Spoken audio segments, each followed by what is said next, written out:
क्या आप जानना चाहते हैं कि बैंक, पोस्ट ऑफिस जैसी जगह पर सेविंग्स तो कर रहे हैं और इंटरेस्ट भी मिल रहा है, लेकिन रियल टाइम या फिर प्रेजेंट टाइम में आपका पैसा का कोई ग्रोथ नहीं हो रहा है? तो इस वीडियो को ज़रूर देखें। नमस्कार, मेरा नाम है चिन्मयानंद और आप देख रहे हैं मनी गुरु।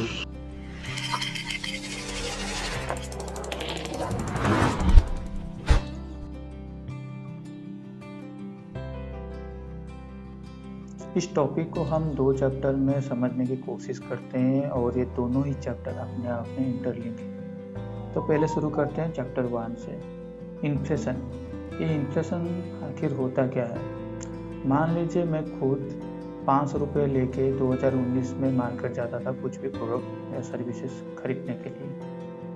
2020 में शायद मुझे वही सेम प्रोडक्ट खरीदने के लिए 600 रुपया पेमेंट करना पड़ रहा है। तो ये जो 100 रुपया का एडिशनली मैं पेमेंट कर रहा हूँ, इंक्रीमेंटल पेमेंट कर रहा हूँ उसी सेम प्रोडक्ट एंड सर्विसेज के लिए, तो उसे ही हम लोग इन्फ्लेशन कहते हैं।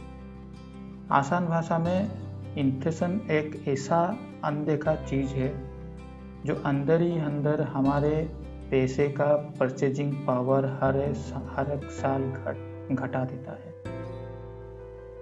जैसे कि इस तस्वीर में आप देख सकते हैं, 1990 में जो 1 लाख रुपया था, अगर हम लोग 8% इन्फ्लेशन सालाना पकड़ के चलते हैं तो वो धीरे धीरे 1995, 95, 2003, 2014 तक आते आते वो 13,000 रुपये के बराबर हो गया है। और अगर उसी रेट में हमारा ये 1 लाख रुपया पड़ा रहा तो 2024 में कितना होगा वो खुद आप भी समझ सकते हैं। अब वैल्यू ऑफ मनी क्या होता है?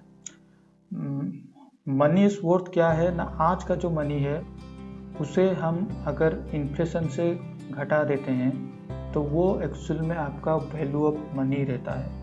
जैसे कि सपोज आपका जो इस साल का जो 100 रुपया अगर 4% इन्फ्लेशन रेट में रहा तो अगले साल वो 96 रुपीज़ के बराबर हो ही जाएगा। भले ही आपके पास वो 100 रुपये का हरा नोट पड़ा ही रहे, लेकिन आप जो आज 100 रुपये में जो खरीद रहे हैं, अगले साल उसी 100 रुपये में आज के दिन का 96 रुपीज़ के बराबर जो खरीद पाते थे वो ही खरीद पाएंगे। ये है इंडिया का लास्ट 25 ईयर्स का इन्फ्लेशन का चार्ट। अगर आप इसमें गौर से देखेंगे तो 2012-13 के आसपास, लगभग आसपास हमारा इन्फ्लेशन 9.5 से 9% के आसपास रहता था। ये मैं आपको क्यों बता रहा हूँ, यह आगे जाके आपको इस वीडियो में पता चल जाएगा। आप इस बात को सिर्फ याद रखिए, 2012-13 में कहीं पर आपका इन्फ्लेशन का रेट 9 से 9.5% रहता था।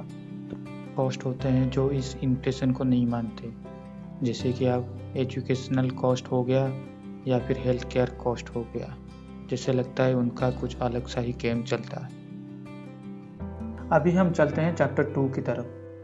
मान लीजिए हम 100 रुपया आज के दिन में अगर कहीं पर सेविंग करते हैं, जैसे बैंक में जाके एफडी करते हैं या भी आरडी करते हैं, मान लीजिए 100 रुपया, तो आज के दिन में बैंक में हम लोग को इंटरेस्ट रेट 5 से 6% के आसपास ही एफडी का रिटर्न मिल रहा है।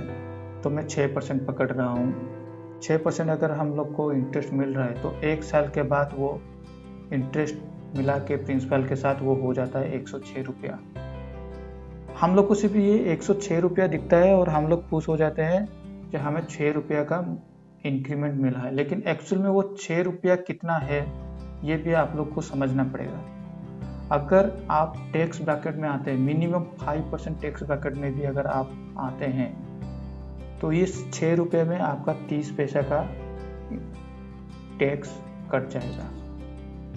और जो अनदेखा परचेजिंग पावर घटाने वाला जो फॉर्मूला है इन्फ्लेशन, वो 4% के हिसाब से अगर हम लोग कैलकुलेट करते हैं तो वो 4 रुपया ऑलरेडी घटा देगा। तो एक्चुअल में जो एक्चुअल वर्थ है 100 रुपया का वो है 101 रुपया 70 पैसे का। तो हम लोग का इंक्रीमेंटल कितना हो रहा है? 1 रुपया 70 पैसा, 6 रुपया का नहीं। अगर यही इंटरेस्ट रेट आपको अगर 30% टैक्स ब्रैकेट में होते हुए मिल रहा है तो ये भी देख लीजिए।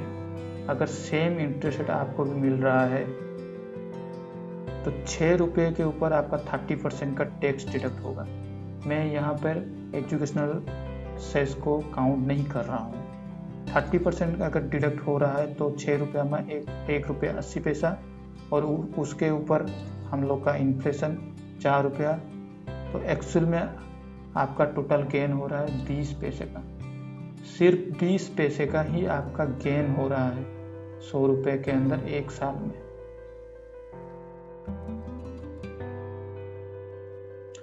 अगर हम लोग सोचते हैं कि नहीं 2012-13 में हम लोग का इंटरेस्ट रेट ज़्यादा था तो हम लोग को ज़्यादा पैसा मिल भी रहा था, शायद कुछ लोग बोलते हैं गवर्नमेंट का रॉन्ग पॉलिसी हो गया या फिर डिसीजन के चलते इंटरेस्ट रेट घट रहा है तो उनको नुकसान हो रहा है, लेकिन एक्चुअल में नुकसान है या नहीं ये भी देख लीजिए। मैंने आपको वो चैप्टर 1 में दिखाया था 2012-13 के आसपास कहीं पर आपका 9-9.5 के आसपास का आपका इन्फ्लेशन रेट रहता था। तो उस हिसाब से देखिए उस दौरान भी आपका इंटरेस्ट रेट वही 9 के 9.5% ही मिल रहा था कहीं ना कहीं। तो एक साल के बाद आपका टोटल मिल रहा था इंटरेस्ट एंड प्रिंसिपल 109 रुपया।